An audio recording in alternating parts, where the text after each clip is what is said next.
actually. I was 10 years old when I became addicted to biographies and autobiographies. It was Ben Franklin that got me hooked on them. And actually, I was thinking about Ben Franklin today. This is a bit of an aside, if you'll indulge me. I noticed that today at TED, like all the people you meet at a TED event, they never do just one thing. You know, it's like the typical introduction today was, Byron, this is Jill. Jill invented the automatic transmission. Oh, and the breakfast taco.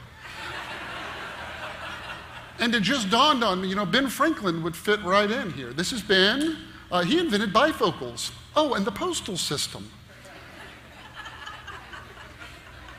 And so I would read these biographies, and I was drawn to these ones, not about movie stars or athletes, but about people who did great things. And I don't mean great in the Alexander the Great kind of great. I mean people who their life transformed the world. It made the world fundamentally a better place.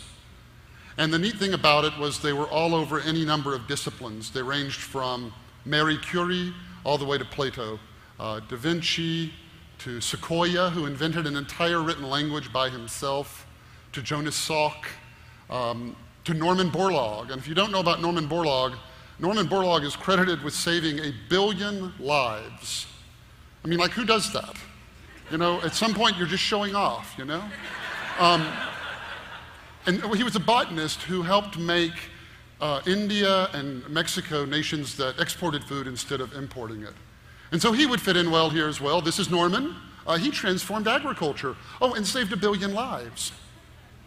And so I would lay in bed in the East Texas town I grew up in, and I would read these biographies, and I would literally clutch them when I would get to the end, because I would have these transcendent moments where for just an instant, I was aware of the possibility of one person actually being able to have an effect on everybody on the planet.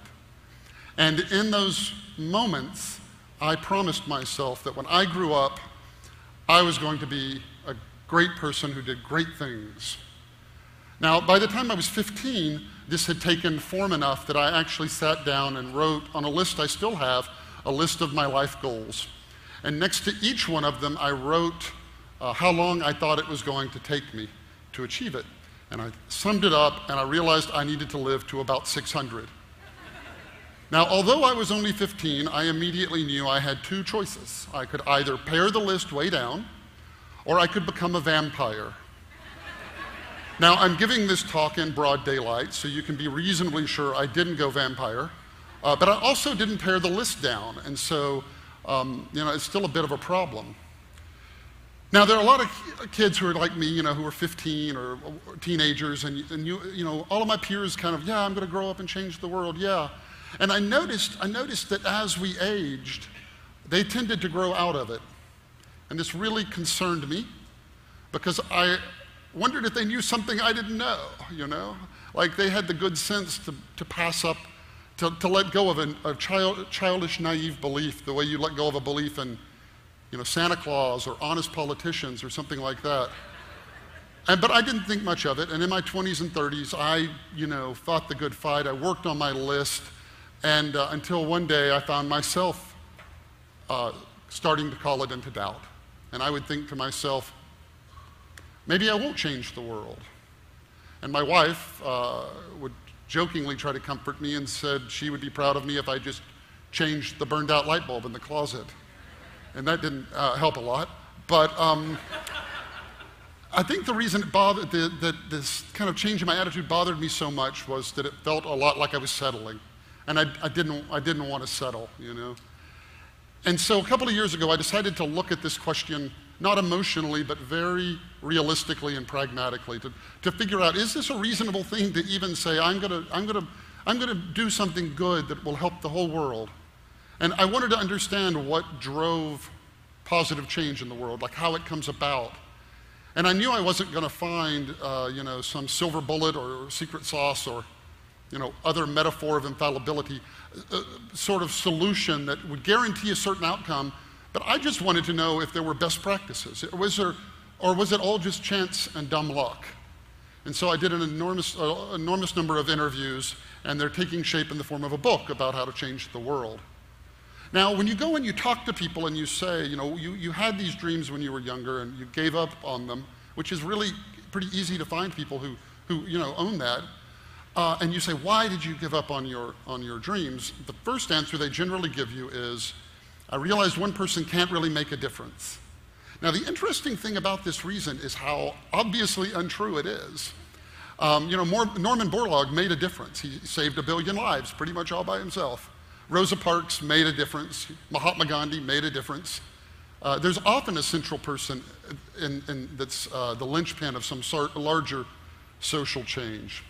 And so when you push past this, people often come up with something they're lacking, and they say something like, well, I don't have any money, and you have to have money to really have an impact in the world. Now, this is obviously not true, or you never would have heard of Mother Teresa, or Jesus Christ for that matter, or Socrates, or Confucius. And then other people would cite some kind of a health problem they had, or something like that. And of course, that's not really an impediment to changing the world, or you never would have heard of Helen Keller, or Stephen Hawking, or John Dominique Bowlby. And if you don't know John Dominique Bowlby's story, he had a stroke that left him paralyzed, completely paralyzed except he could blink his left eye. I mean, just think about that. Completely paralyzed, all he could do is blink his left eye. Like if anybody deserves a pass, it's this guy, right? And what did he do? He went on to write a best-selling book called The Diving Bell and the Butterfly, a letter at a time by blinking his eye. And then other people cite their lack of education, but I learned at age 10, Ben Franklin only went to school for 2 years, and Abraham Lincoln only 1, and there are modern examples of that, of people with no education having these enormous impacts. And so you can see this can go on indefinitely. Some people say they're too old, and some people say I have a bunch of children and a mortgage, and some people say I'm too busy. And for each one of these, you can find a room full of greats who found such obstacles to be mere trifles in their desire to change the world. I mean, if you think about it, freedom isn't even a requirement. Being incarcerated for 27 years didn't keep Nelson Mandela from becoming the most influential political figure in his country, in spite of being in a prison where he got 1 letter and 1 visitor every 6 months. Being incarcerated didn't keep Cervantes from writing Don Quixote. And so then people often switch gears, and instead of talking about themselves, they talk about the world, and they say, well, it's really the power people that make the change in the world. They really control things. And this actually isn't true at all. If you look back through history at how women got the vote or how the civil rights movement made progress, it's generally people outside of the established power structures pushing for change. And then finally, people come down to a point where they say, I just don't believe in a better tomorrow. They reject optimism itself. And they even characterize often optimism as like childish and naive, and pessimism, that's the adult view. That's, if you're going to be out of town, you want to have a pessimist watch your house when you're gone. That's a serious person. But the interesting thing is pessimism itself is the irrational viewpoint. As that TEDx youth video told us, and any period you look at, the last 100 years, the last 1,000 years, or the last 10,000 years, almost any place in the world, by almost any measure, things are getting better. Whether it's life expectancy, education, individual liberty, infant mortality, standard of living, and so forth. And it's always the optimists that are pushing for change, because they're the ones who actually believe in a better tomorrow and push for it. Now, the fact we come up with these reasons, and I very much include myself in this, the fact we come up with these reasons that are so clearly not true implies to me that we're using them to mask a more uncomfortable reality. And I think it is this. I think when we're in those moments where, it's late at night and you're laying in bed, and, you hear the crickets outside, and off in the distance a dog barks, and you turn your mind inward. And in those moments, people have a great deal of honesty and self-reflection, and they look at themselves. And I think in those moments, slowly we convince ourselves that we are not the stuff of greatness, that there is some unnameable quality that the greats have in abundance, but we weren't born with. And this quality, this trait, this X factor cannot be learned and cannot be acquired. And so we come to have this belief that we don't fully understand, but it's a belief that greatness is a destiny granted to a few people, but not to us. And I think it is this reason that we give up on our dreams to change the world. But this reason, I am here to attest, is also not true. A man by the name of Don Schoendorfer and his wife were vacationing in Morocco, and they saw something that's a reasonably familiar sight to anyone who travels in the developing world. They saw an old woman with one arm, unable to walk, bleeding, literally dragging herself across the street with her one arm. And she had no one to help her, and she had no wheelchair. And like anyone would be, Don was moved by what he saw. But unlike everyone else, Don did something about this. And sometime after, when he came back to the United States, he went to a home improvement store and he purchased some of those plastic one-piece molded chairs and some lawnmower tires and some PVC. And then he went to a toy store and he purchased bicycle tires. And in his garage, literally in his garage, he built a wheelchair. It didn't look like a wheelchair in the traditional sense, but it functioned like one.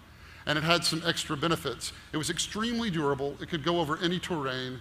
It could be hosed down, and it cost $60 to make. Now, Don started a nonprofit called Free Wheelchair Mission, which gives these away, never sells them, gives these away. And to date, Don and his nonprofit have given away 750,000 of these wheelchairs. Now, if you think about it, a lot of people could have done what Don did, right? I mean, it didn't require some big technological breakthrough or some key business contact or anything like that. And so I ask you, why hadn't this been done before? Why wasn't this done in the 50s or the 60s or the 70s or the 80s? Or put another way, what was different about Don and his circumstances that gave him that outcome? And the answer is, he just did it. And that is actually the net of what I learned in all those interviews. That greatness is not a destiny granted to a few, but a decision available to anyone.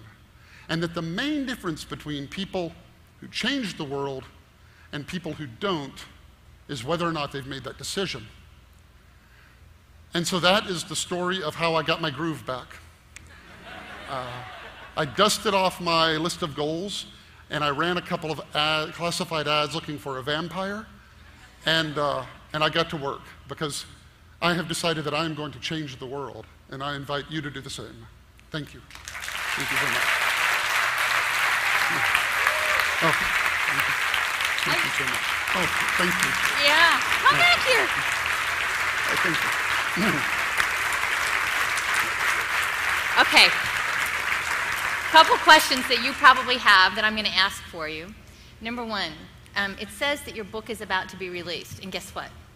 It's in our bookstore. Oh my gosh. Yes, It isn't even officially released. We do that here at TEDxAustin. Impressive, actually. We are able to pull off miracles, quite yes, honestly. right. Yes. You saw that violin? Okay, that was one of those.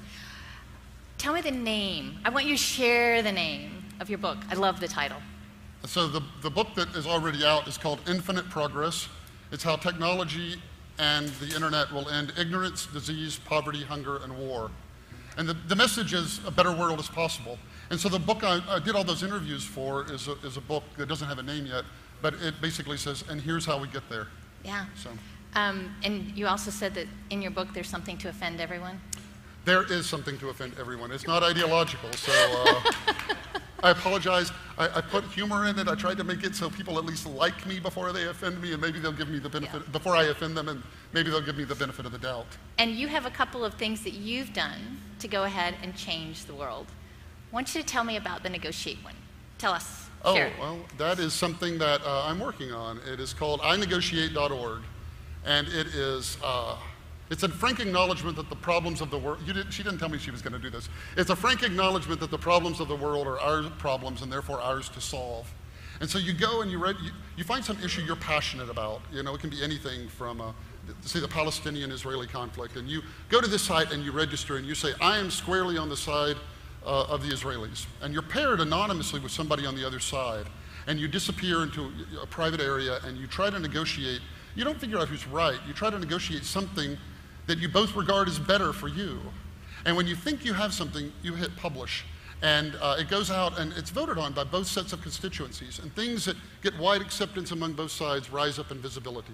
So at best, it gets everybody thinking about the problems of the world and innovative solutions. And at worst, it forces people to just put themselves in the other person's shoes for a minute.